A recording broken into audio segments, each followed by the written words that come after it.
Hola, Tito. Hola, ¿qué tal? Hola, Tito, ¿qué tal? Qué gusto. Igualmente, ¿cómo están? Bien, Tomás, qué gusto. Muy Hola, buenas, María Teresa.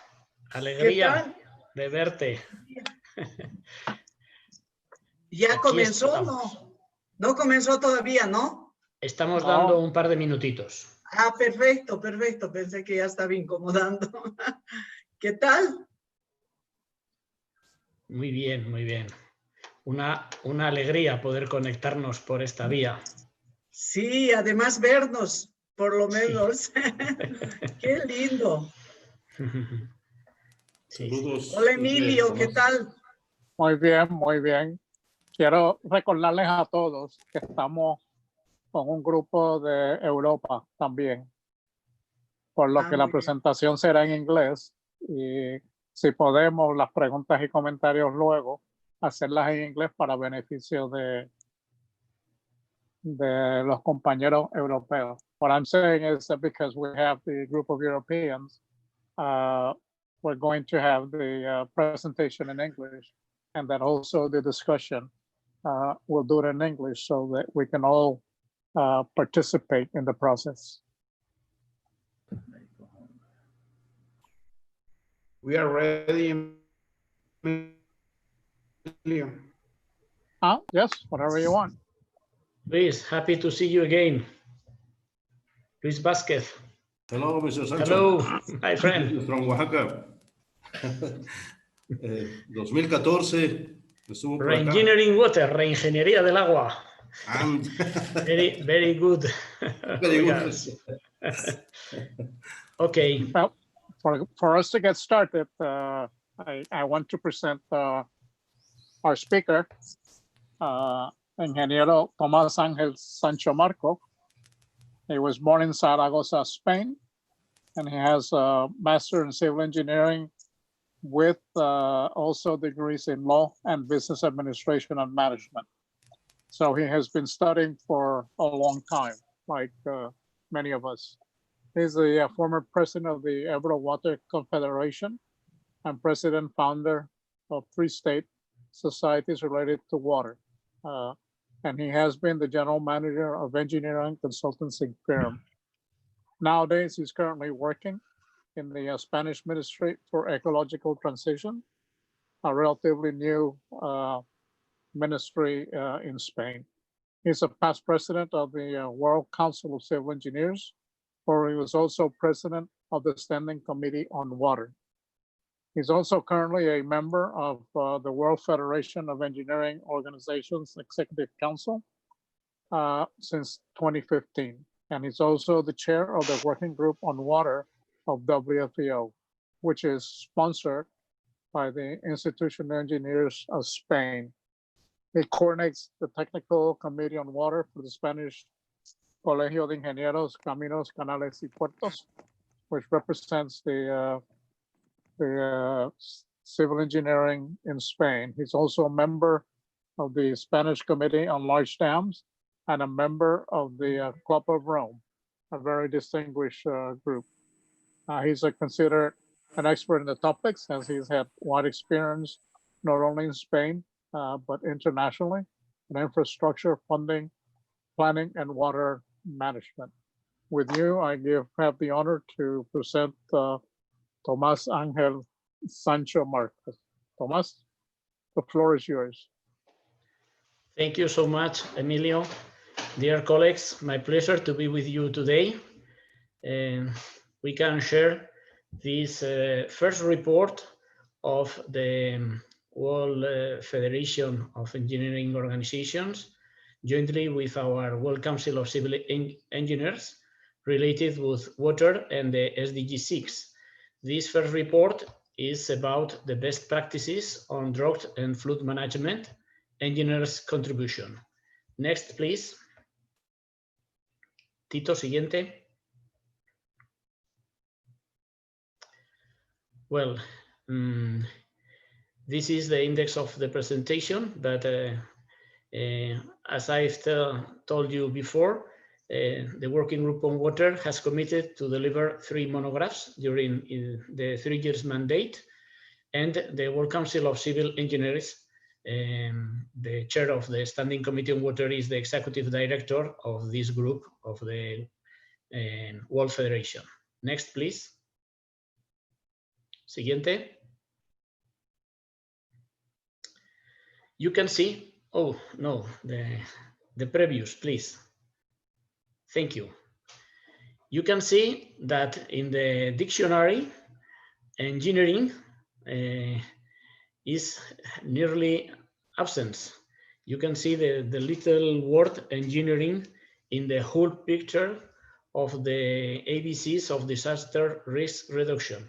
This is not only in flood and droughts. In the international landscape, unfortunately, engineering is not always present as it will be our desire. And so we can work hardly with the United Nations, with UNESCO, with all the global organizations to reinforce the role of engineering, and especially in water issues. This is our objective and our commitment in these years, because if not, we can hear many initiatives, many actions, but engineering is not present. And so in this moment, we are working hard to reach that engineering will be considered as an accelerator to the goal of SDG 6. Siguiente, por favor.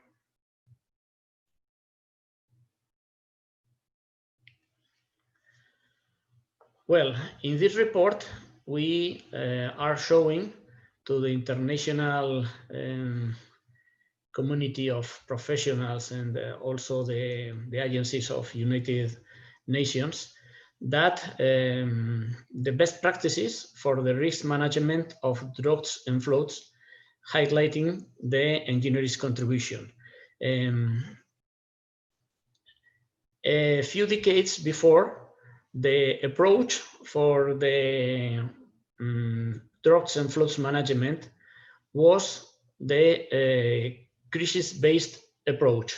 There was a crisis, there were accidents, there were disasters, and after that, engineering contributes to solve the problems, to make some investments, etc. But today, we are changed the focus to risk management with an adaptive management approach.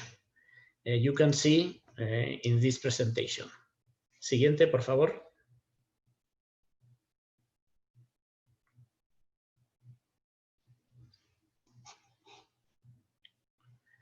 Well, you can see here that really, speaking about natural disasters, floods and droughts are the most important cause of natural disasters. You can see these statistics. Floods is the first on the range, but also droughts are very, very important. Next, please.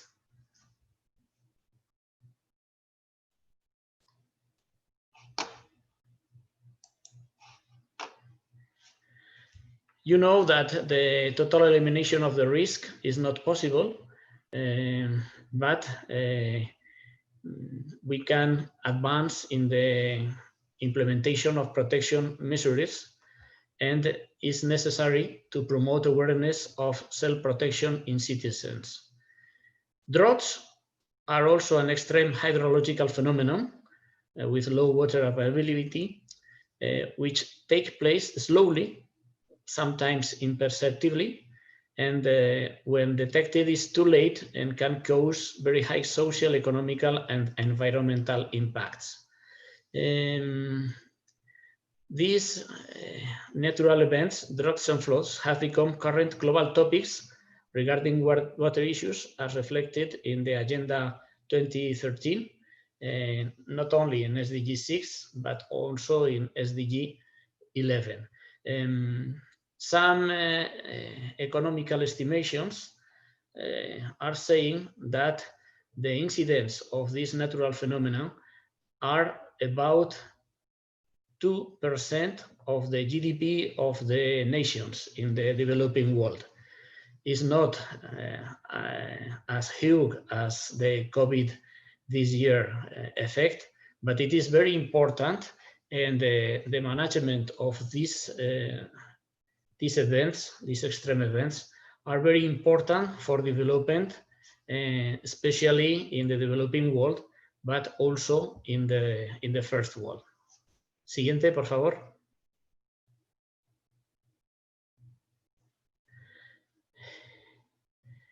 Well, the damages are tangible and intangible, and we usually evaluate the direct damages, but there are a lot of indirect damages, and also,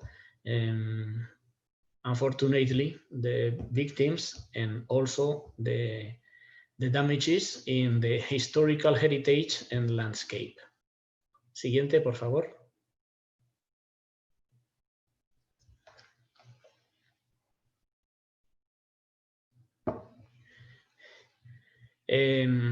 The natural extreme events related with water will increase with the effect of climate change. This is, you know, and this is universally accepted, that the hydrology will be more intense, with more intense floods and more intense droughts all around the world. Siguiente, por favor.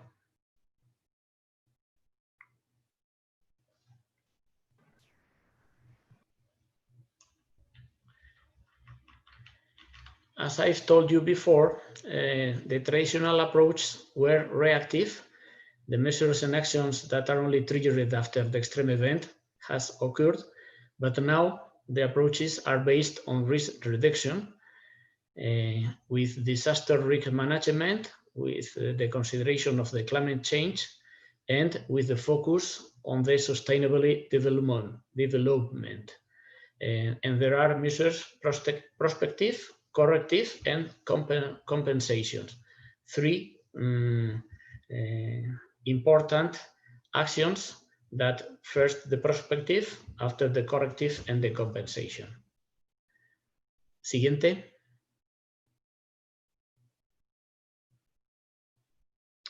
Also, the OECD are putting their focus in the importance of the governance in the management of extreme hydrological events.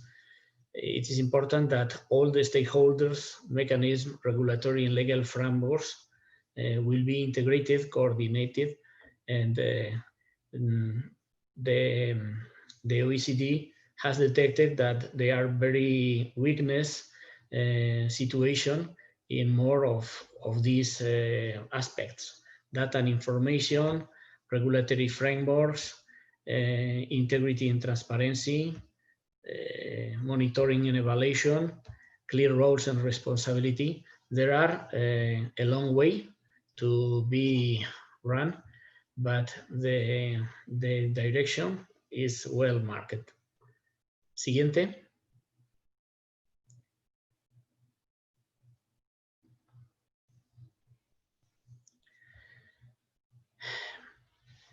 It's very important the role of the knowledge, technology, and innovation in this risk management. We must, I want to remark the hydrological and hydraulic models, the hazard and flood risk maps, the actions based in technology and innovation, and the advances in warning systems. Today, we have more tools than ever before, and these tools are based in the technology and the engineers management. Next one, siguiente.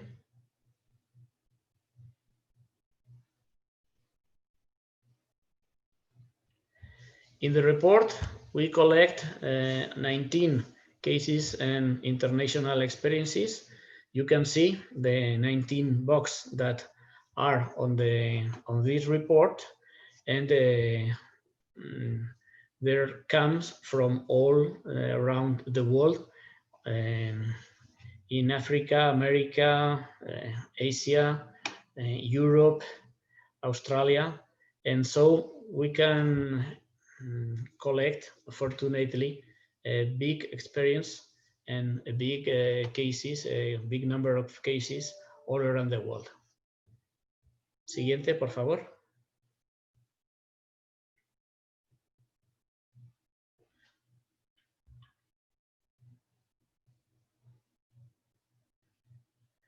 You can see here the first one and the last one of these boxes in the report.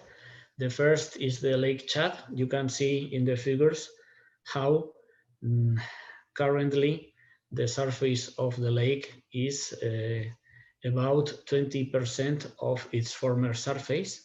10 years before, it was only 10%.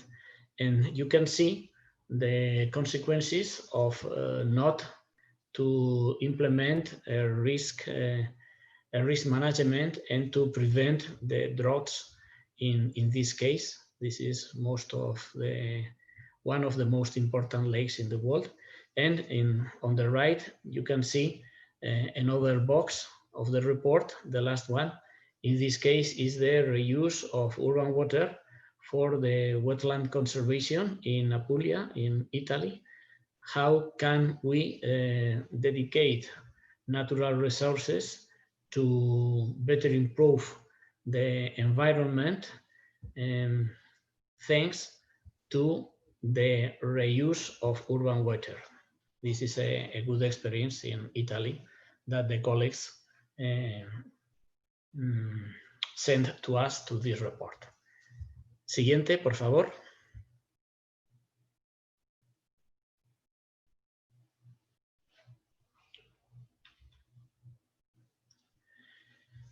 This is another good international experience. It's between Spain and Portugal, international cooperation, and not only for the floods, also for the droughts.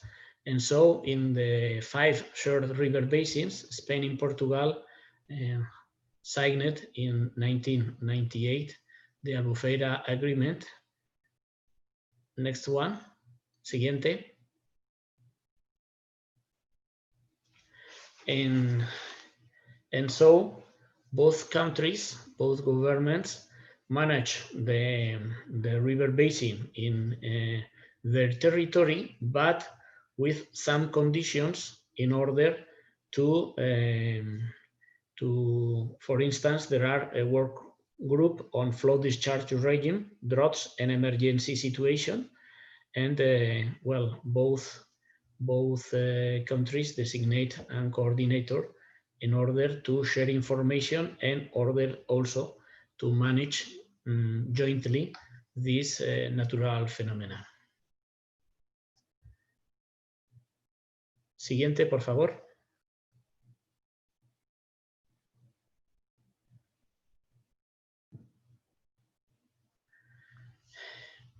Also, it's very important to speak about the drought management plans, because not only the floods are introducing serious damages in our countries, in our societies, also the drought management plans. This is very important. This is a good experience in Spain. We have introduced these special plans and with a system of drought indicators. And so with control points about volume stored in reservoirs, groundwater levels, river flow discharge and precipitations, we established the status in the several river basins of Spain, and we can consider normal status, pre-alert status, alert status, or emergency status. And in this pre-alert, alert, or emergency status, there are considered several actions that will be implemented when the situation is in this way. Siguiente.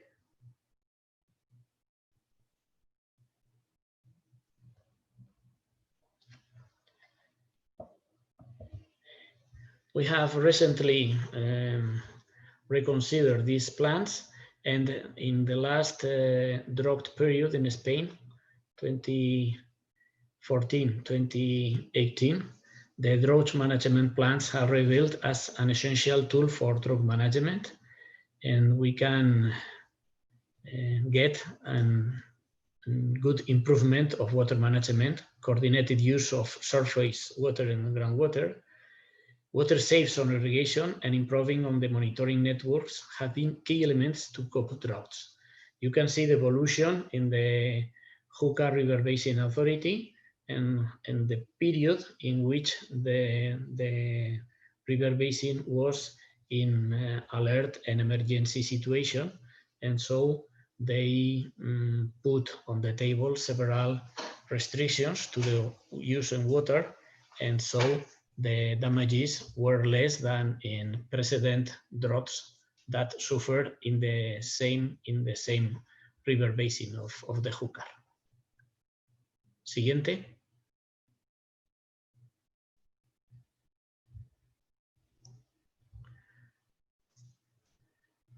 Well, we remark in this report the good experience and best practices.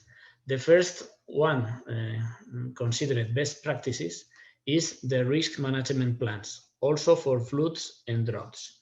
In the box, in the several box, we consider the experience in Spain and also the experience in the USA.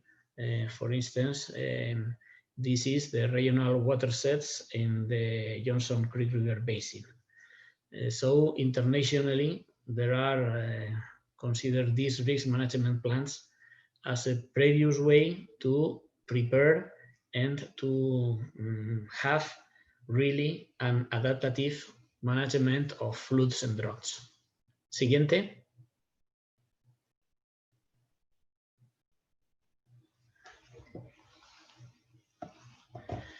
The second experience and best practice that we remark in the report is the structural protection measures. Obviously, there are another measures as we consider after as the nature-based solutions, but it is important to have these structural protection measures. The nature is very hard sometimes, and it's important to have to get flood control reservoirs, diversion channels, embankment and dikes, channel modification, drainage of liner structures, green infrastructure and natural water retention measures, hydrological restoration and flood zone measures, and non-structural or management measures, prevention, alert, and response that we can see in the next slide. I want to remark this point. Engineering is in evolution, but we can maintain the good practices. The embankment and dikes, the reservoirs for the flood control are very important. Also the reservoirs and the aquifer exploitation for the droughts management. And so we are not forgetting these structural protection measures. They are very important and they must be implemented in the river basin. Next one, siguiente.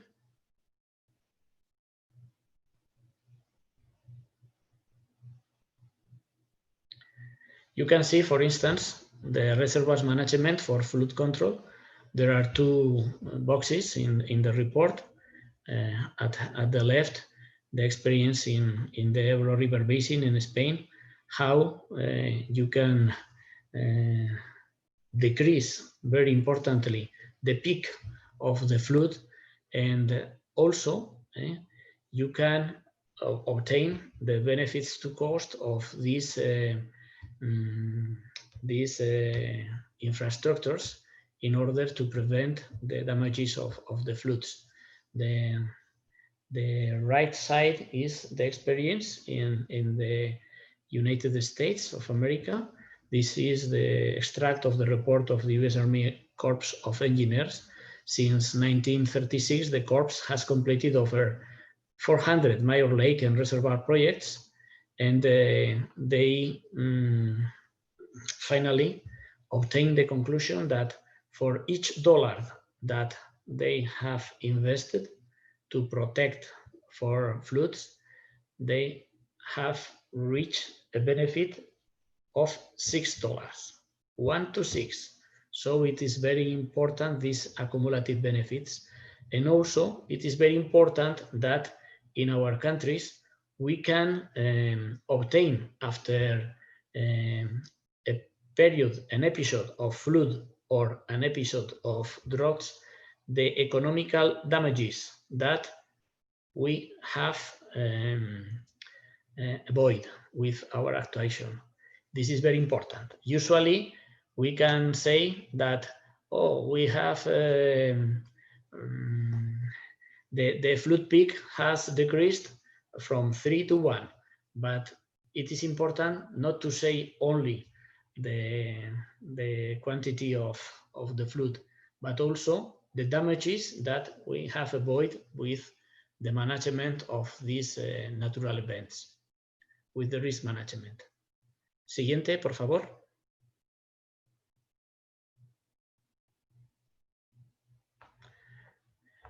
Another best practice is the non-structural or management measures. We can see several of them.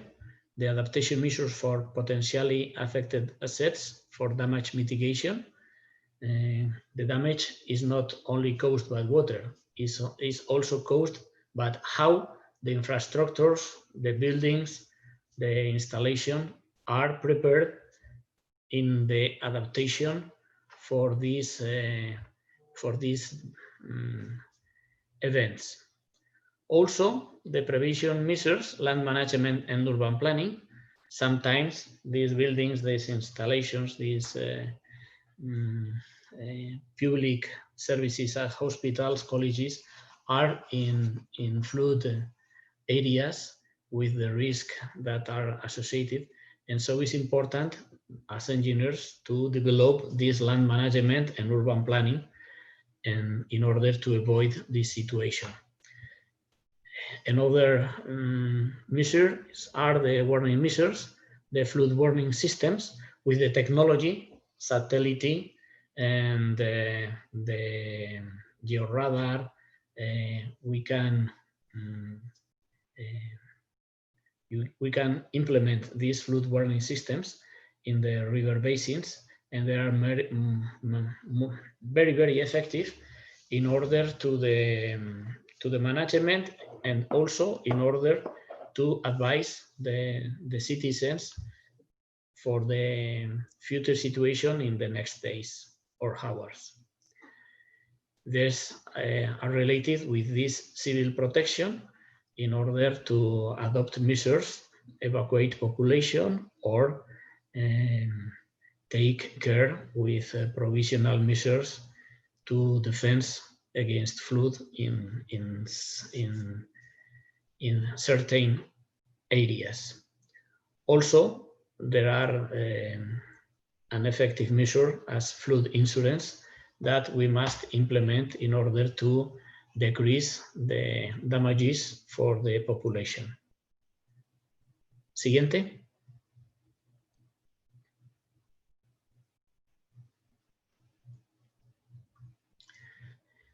You can see, for instance, in Spain, there are the same in other countries, the National Cartographic System or floodable areas. We have studied all the rivers in the Spanish territory, and so we have remarked the floodable areas, and so it is very useful for these urban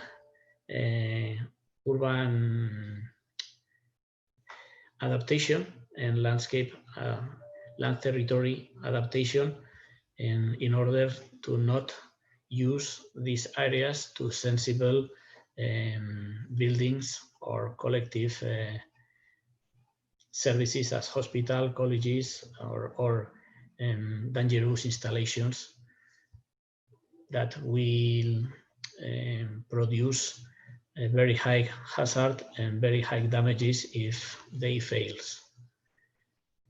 This is obviously developed with tools of engineering in two ways: the hydrological models and the hydraulic programs in order to study the floodable areas. And also, it is very important to use the digital models of the terrain to run these programs of two-dimension flood models.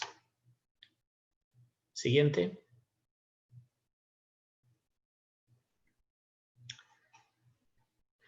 Another best practice is the measures to deal with drought risks. This is very important to implement the integrated water resource management, not only during the droughts, always. Also, the management and control measures as resource allocation, water savings, and temporary transfer of rights. This is very useful. And the first experiences were in the United States, but in other countries as Spain has flexibilized the rights of water in order to be able to transfer rights to another uses to other with more importance and preference in time of droughts. Also, the environmental measures to prevent these droughts, it is very important. The forest, for instance, protect the forest in our river basins. Also, it is important to have warning and monitoring system to detect the drought in the same time that they are coming with these indicators, because if not, when you know that you are in a drought, sometimes it's very, very late to take and to put measures to fight against this drought. And also, as before with the floods, the agricultural insurance is important. Siguiente.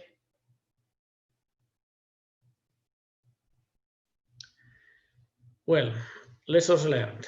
In this report, we remark the importance of planning, as I've told you before, addressing the risk in a planned way, anticipate, graduate the measures, coordinate actions, establish the actors, the measures, monitoring, reviewing these plans. In this process, the engineering participation is quite important. Input the measures to be studied, proposed and applied, and optimizing the risk management. The second lesson that we remark is the convenience of the adaptive management in land use, in buildings and facilities, evacuation of people and property, and water reuse.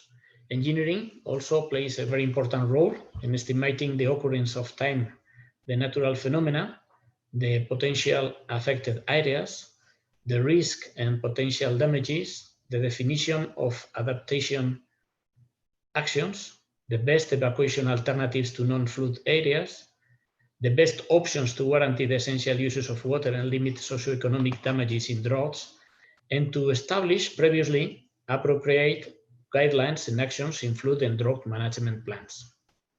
Siguiente.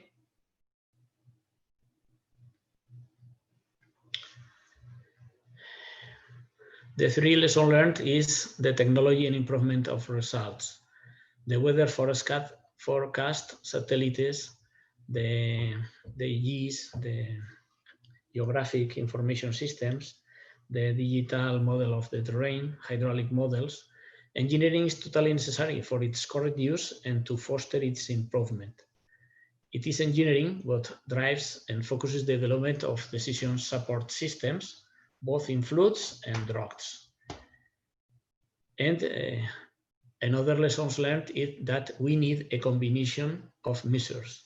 Sound engineering to achieve satisfactory solutions case by case. You can see in the diagram there are options and actions for the integrated water resource management, but also for water security we need infrastructure, and there are physical base in air, water and soil, and with special attention to the occupation, land and water use. But we must combine the management, the non-structural measures, the nature-based solutions, but also the structural, and before of that, to have a very good system for previous data and for monitoring the situation. Siguiente.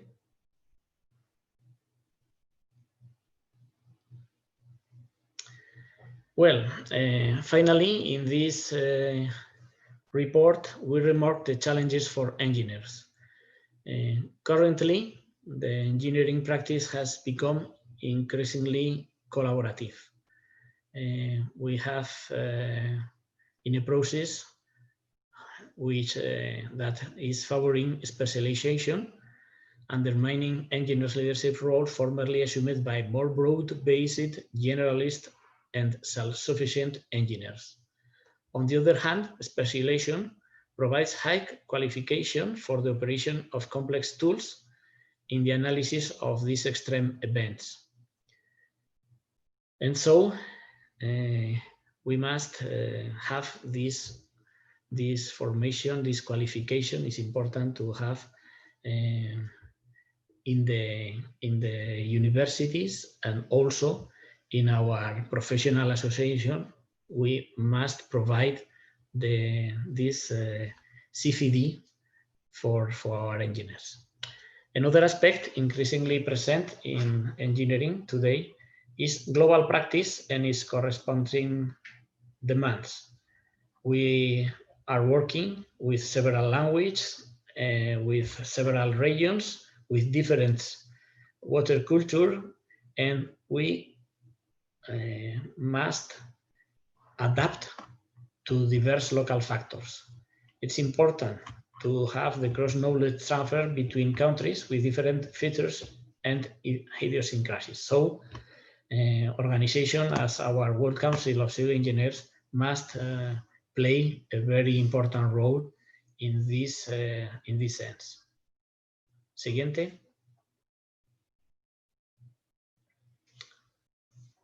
Well, in this report that we remark again that it's important to have a survey to better global statistics regarding the number of engineering professionals dedicated to water issues. We send a survey to several organizations, but unfortunately, we have not information of how many engineers are working today in water management. The third challenge is related with innovation and technology. Today, with the technology development, with the BIM, the 3D printing, the Internet of Things, the big data, the machine learning, the augmented reality, the drone, the artificial intelligence, well, there are many possibilities, and it's important that engineers define the tools that we need using these technologies to reach our goals to the risk management. It is important for infrastructure construction and design of resilient systems, and for the management of extreme events and restoration. Siguiente.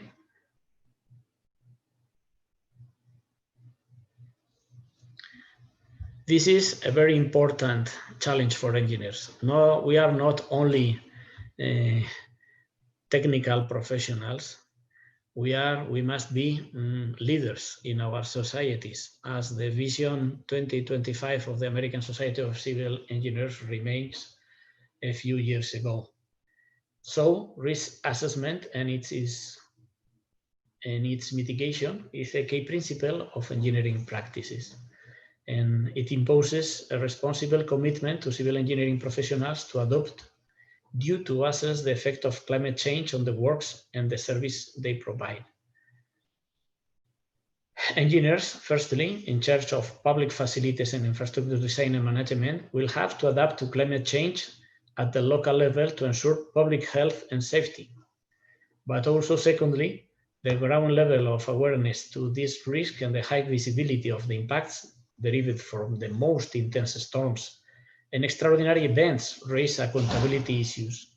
Engineers who do not exercise due diligence regarding climate change, in short, may be considered personally or jointly liable for damages or failures arising from the impacts of climate change on engineering systems and water security. Dear colleagues, our responsibility is huge, is very high. Siguiente.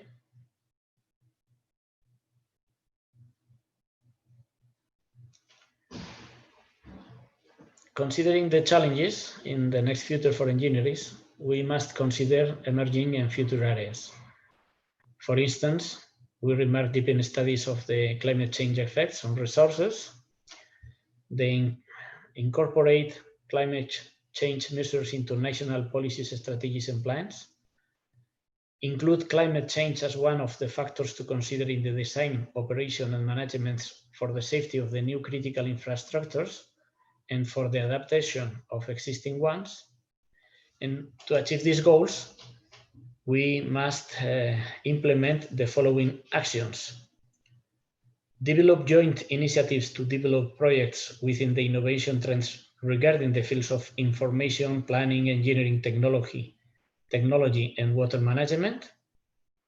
Join efforts and develop research and development and innovation projects that applying the available technologies and instruments, mathematical models, measurement, telemetry, remote control, remote sensing, purification treatments, generation of unconventional resources through water regeneration or desalination, etc., allow the improvement of water management.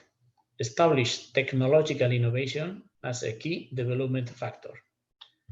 And improve governance, invest in institutional capacity building, and apply integrated, transparent, and effective solutions in water management. Siguiente.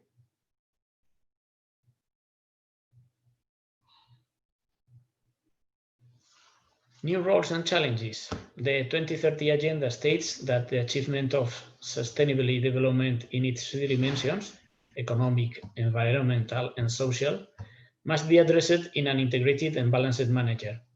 Thus, water is the SDG 6, and so access to water and sanitation, to affordable and non-pollution energy, to food security, sustainable growth, the ability to adapt to risks related to climate and natural disasters, as droughts and floods, resilient infrastructure, international cooperation, are clear examples of interconnected issues.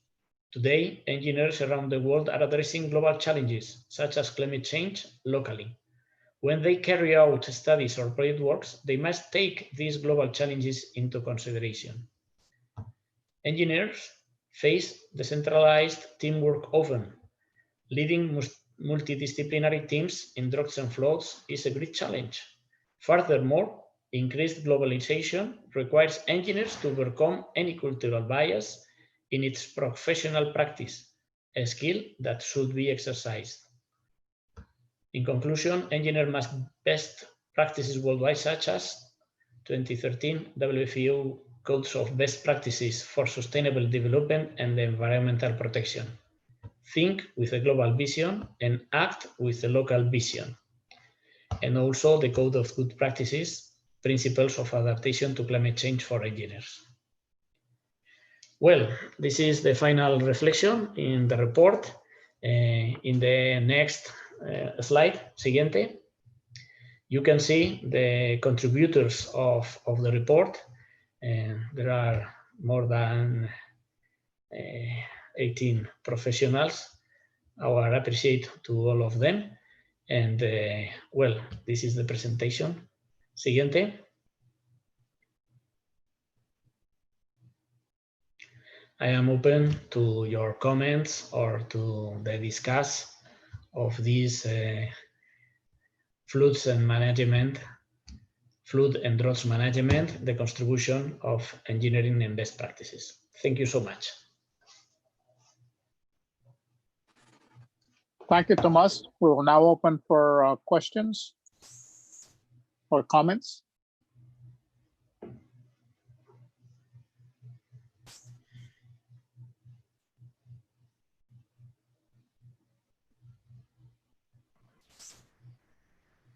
May I talk? Yes, please, go ahead. Yes. Well, my name is Mustafa Shehu. I'm listening to this webinar from Nigeria, in my hometown of Kano, in Nigeria. And for those who don't know, I'm the Vice President of the World Federation of Engineering Organizations. Let me use this opportunity to thank Thomas Sancho for this very illuminating paper. I have been privileged to listen, from the beginning to the end. And I congratulate him and WCCE for this particular effort. And in the paper, there is in one of the slides that he's calling on WFU probably to come up with a survey of professionals who are working in the water sector. And I think this is a very good one, but probably we even have to extend it to the other sectors so that WFAO as a global engineering body will have a comprehensive register of professional engineering personnel working in different sectors, water sector, energy sector, environmental sector, civil sector, structural, engineering, and stuff like that. So that if there are, either local challenges or international challenges in any sector, WFO can be a reference point and could offer, its services, having, a comprehensive list of professionals from each sector. So I want to thank you for this advice, and I will take it up with the WFO. And since you are also in the Executive Council, we jointly together have to propose something to the WFO leadership on this particular matter. So, and let me also use this opportunity to greet everybody here. I can see my friend Alfonso Gonzalez Fernandez. Good morning, good afternoon to all of you. Thank you. Thank you, Mustafa, for your comments. Any more comments? Emilio, Yes. I would like to make a comment. Go ahead, Thank you. Alfonso. Thank you, Emilio. Well, first of all, I want to thank Tomas for this incredible presentation. You're very focused on this matter. Tomas is your specialty. But as you know, we are struggling every day in many matters for engineers. But in this issue, I would like you to ask, now that you're working for the government and you're still working in WCCE and also in FEMOI, in the World Federation of Engineers Organization, if there is a possibility to have only one code to best practices in sustainable development and environmental matters. I mean, FEMOI is working by its own way. The American Society of Civil Engineers has its own path. Work Council is working there. UNESCO is working there. United Nations is working. Everybody is working on that theme. But I'm really concerned about that we are not making a joint to have only one code. Do you consider it is going to be possible in a short time? Thank you. And again, thank you for the presentation.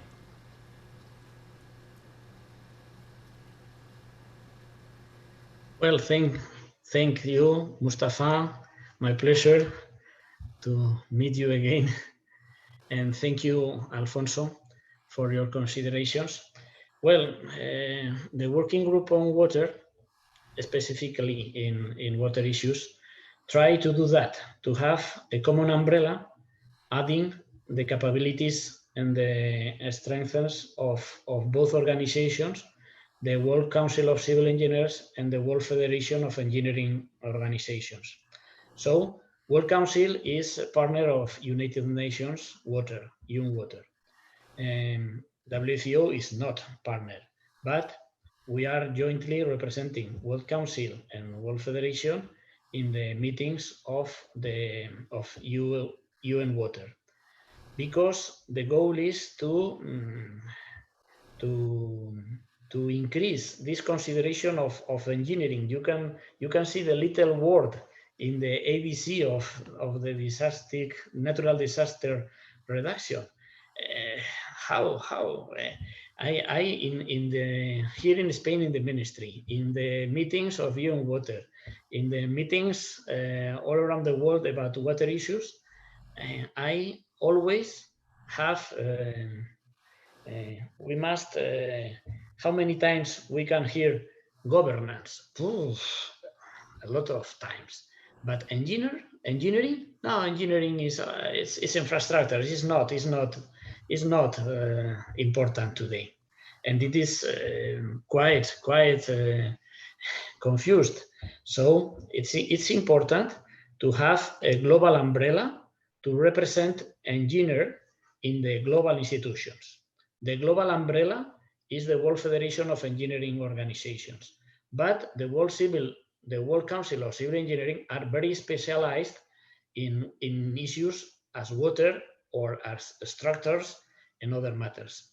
It is important the jointly action. You are on the right, Alfonso, because if not, the politics and the social stakeholders not consider engineering as an accelerator to reach the SDGs and the 2030 agenda.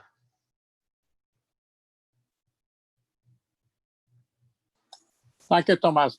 Let me ask a comment to you. This has been an uphill battle since 2005, when the United Nations started their issue on the Sustainable Development, Millennium Development Goals, now Sustainable Development Goals. It was interesting that WFEO attended all the high-level meetings as an NGO. But up until that time, and thanks really to the initiative of former President Dato Lee, and I was named representative, which was only represented by science, but it was science and technology, and thus the engineers, we took our space there, and we made we made an impact into that process in what we have today as the Sustainable Development Goals, because engineering is part of it. Unfortunately, in the past, we have not been too active, and now I think that some of the initiative, even with UNESCO as well as other UN bodies, engineering are starting to show. But we have to think that engineers tend to be humble, and we don't like to toot our horns. And we can only need to get more and more involved. And what's not happened is that even in WFEO and WCCE and other international organizations, although the organizations is pushing for the process, it is important that the member nations of those organizations also become involved. And the idea is not only to become involved at the engineering organization, but also to influence the organizations in their respective countries. This is a very difficult process. It is something that engineers have not been usually too up to. I can say that in the United States, that is not the case. The engineering sector is very active with the government, but has not been as active in moving into the international arena.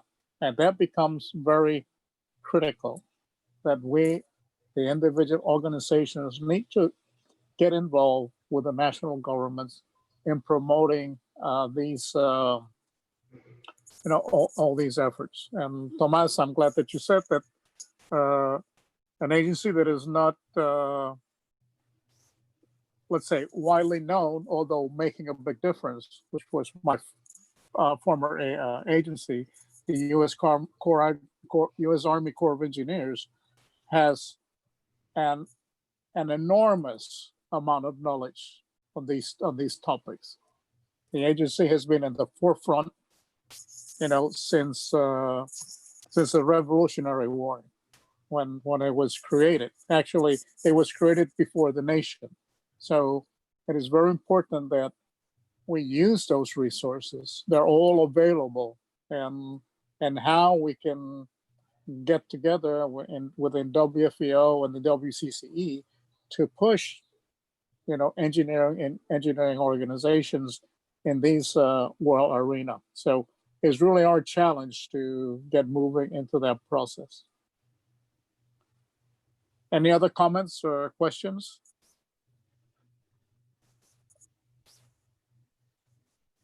Here we have a beautiful opportunity with a very knowledgeable speaker to engage in discussions of these subjects. I think our purpose is to do that, to use the forum of the World Council of Civil Engineers.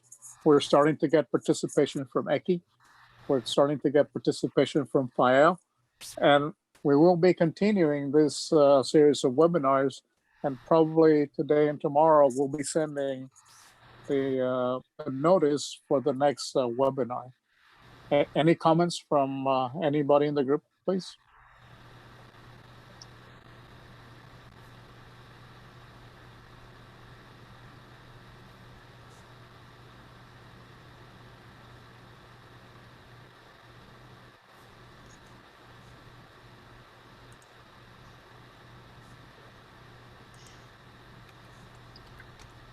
I'm certain that every one of you have, similar issues, like, for example, between Austria and Hungary with their joint watersheds. And we have two representatives that make honor to their organizations in their respective countries. I don't want to put you on the spot, but I think that the important thing is how we can make comments to enrich the actions of all the engineering profession throughout the world.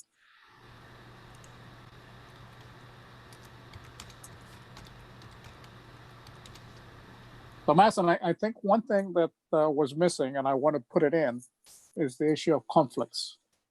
Water resources has, throughout human history, created conflicts. You in Spain have some big conflicts that go on, especially with the transfer of water within watersheds. Tomas, if you want to comment a little bit about this, or anybody else that wants to comment on it. Yes, of course. You must take into account that more than 1/3 of the river basins are shared river basins between countries.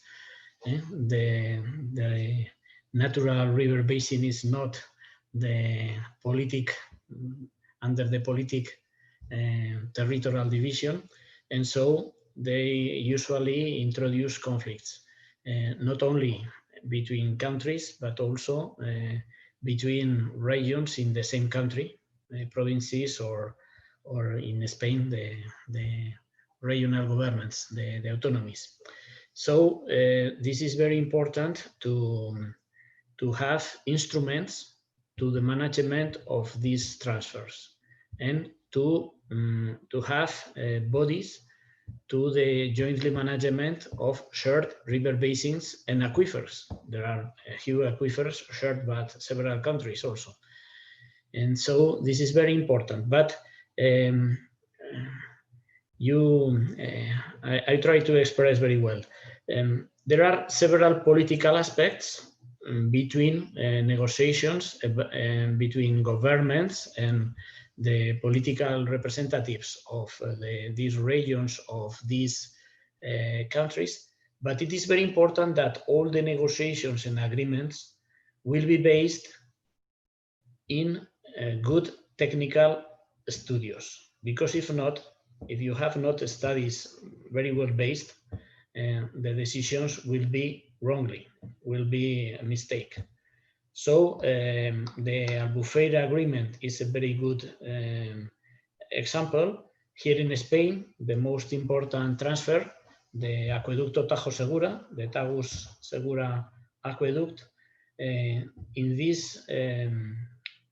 this summer, there are every month a meeting of the committee of the management of this transfer, and the quantity of water that can be transferred from the Tagus to the Segura River is under agreement of this technical committee. This is very important to have these instruments of management, and also rules of the exploitation of these shared river basins, or the transfer between river basins, or for the exploitation of the aquifers, must be very well studied, and with the agreement of all the stakeholders that are using and the water in these areas. It is a very important aspect, effectively. Emilio, thanks for your question.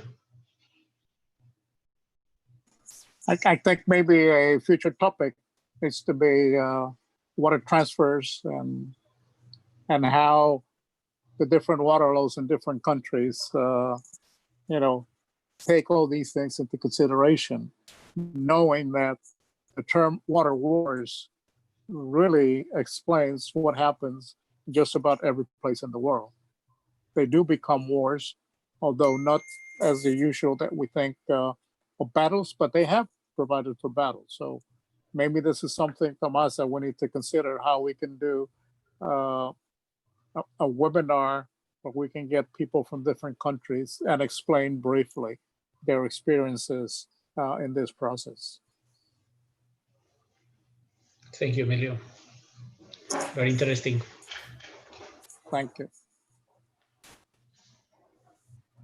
I make this comment because I was involved briefly on one of those issues, which was the transfer of water for Valencia from Rio Ebro. So I am very much aware of all the of all the energy that was going in Spain in that process, as well as what you're talking about, the Tajo Segura. They still keep the political flames going on. Any other questions or comments? We have, I'm really happy that we have Alfonso, Emilio, Alfonso pide la palabra. Okay, Alfonso, adelante. Thank you. Before concluding this meeting, I must add that Tomas' presentation started Tito's work and Emilio's through the established construction committee, standing committee in WCCE. And so Tomas, you are in premier time I mean, this is our first activity about this kind of webinars, as Emilio told us before. So this is important because I know Tito's working hard with Emilio, fighting to find some other distinguished colleagues to have more activities like this one. So I'm very pleased to be here in this first activity, and thank all of us to be here too. Thank you to all of our distinguished colleagues from all different parts. I'm looking people from Argentina, Bolivia, Mexico, Costa Rica, Puerto Rico, Nigeria, and Yuri from also from Georgia. So that's I see this was a very important activity. So thank you, Emilio, again, and thank you, Tomás and Tito, for gathering all of us today. Thank you so much.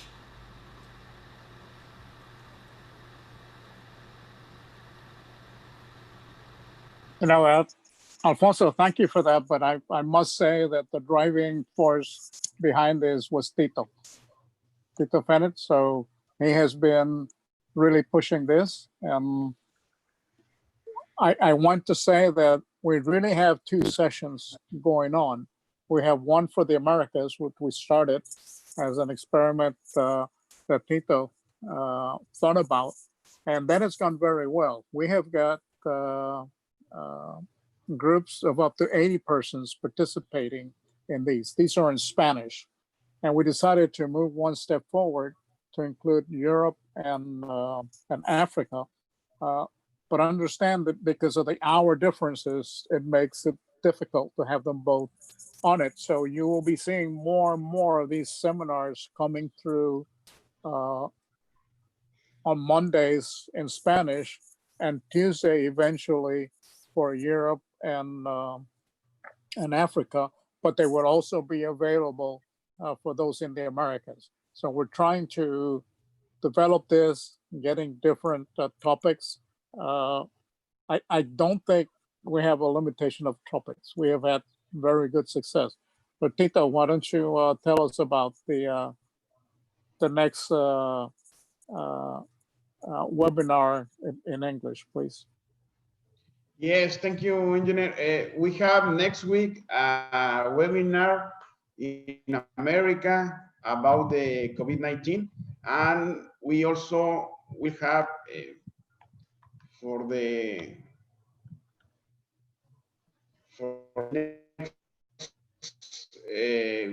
next 2 weeks in August 11, the second conference in English, decarbonization.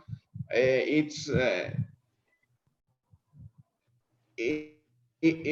presentation from Dr. Oliver Probst, how all the world has facing the crisis of the carbon and oil power to change to renewable power. So we have this on August 11, and the next week we have in Spanish the webinar about the civil engineers against the COVID-19.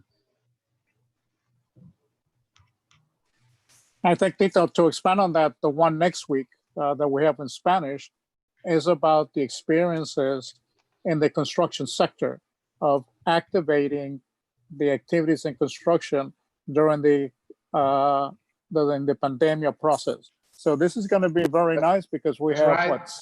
We have 6 different countries that we're presenting their approach, and I do want to, invite our friends from Europe and Africa that they're welcome to submit topics and speakers for these. I think that is the wealth that we can bring forward, and we'd like to see the efforts in different parts of the world.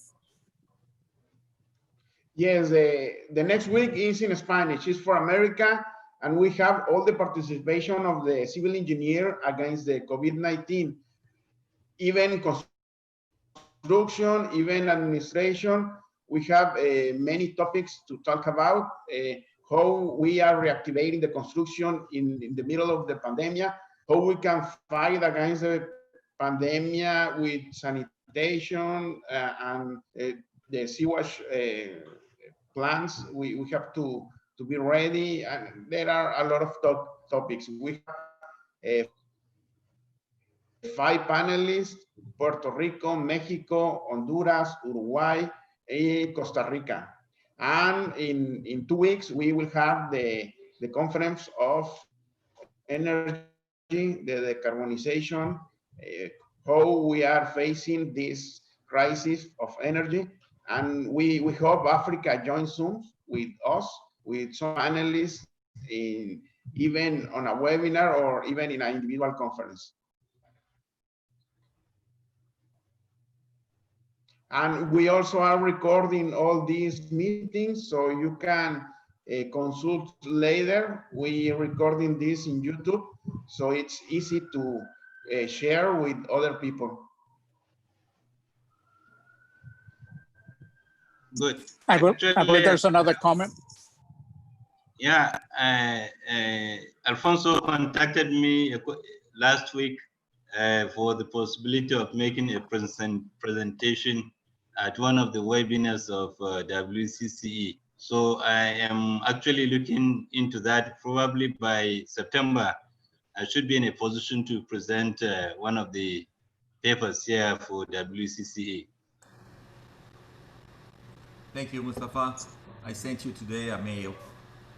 Yeah, Okay. thank you. I will, as I will let you know the progress. Probably in the next couple of days, I will send the topic of the paper I want to make presentation on.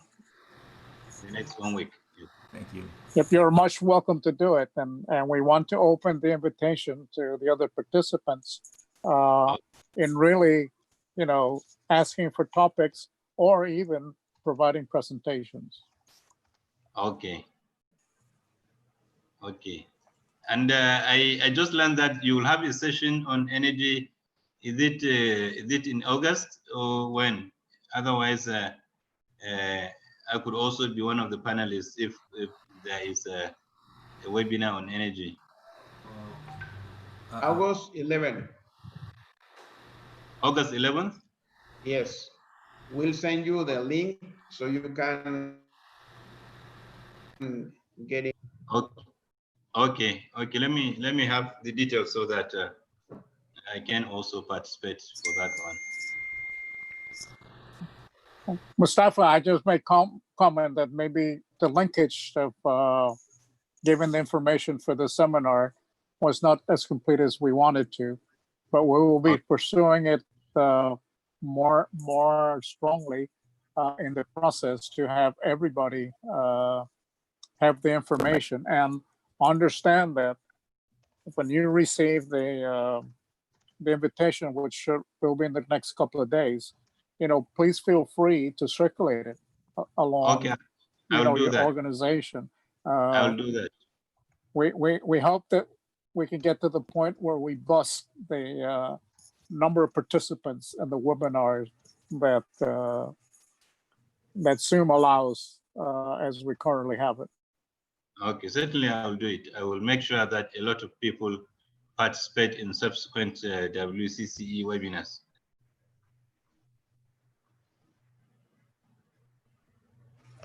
And any more comments?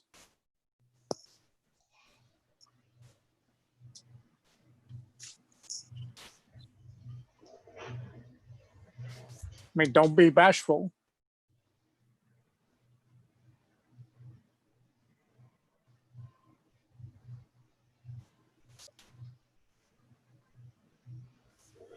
Well, if we don't have any more comments, maybe I would like to thank everybody that has been in attendance. And as Engineer Tito Fenich said, we'll be sending the information for those who understand that the difference between Spanish and English is really to respond to the time. It becomes difficult. For example, the one in English is done at a time that is more convenient for people in Europe and also Africa. For us is around noontime because I'm in the middle of the time zone, so it's a 6-hour difference. The Spanish one we do at in the early evening between 6 and 8, which would not be a nice time for people in Europe and Africa to get up and listen to them. Plus the fact that they are in Spanish.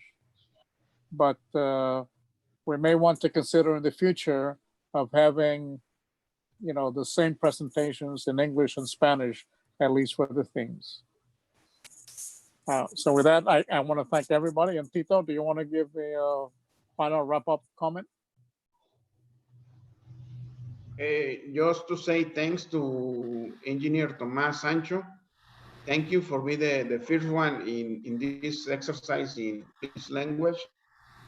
I especially want to thank you to be so kind and say yes to at the first time when I asked you to be ready for the conference, and I hope this is the first one, but I hope it's not the last. We can continue all the entire year in this kind of exercise, making individual conference or webinars with several presentations in both language, English and Spanish. One day, Mondays in Spanish and Tuesday in English. So we hope you enjoy and you participate actively in this exercise. Thank you.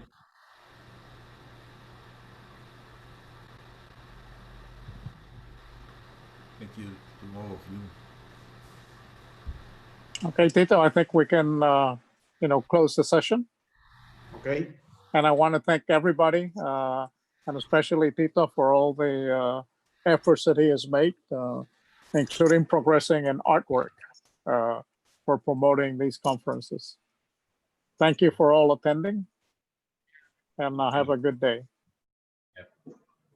Thank you all. Goodbye, Thank you, everyone. everybody. Thank you all.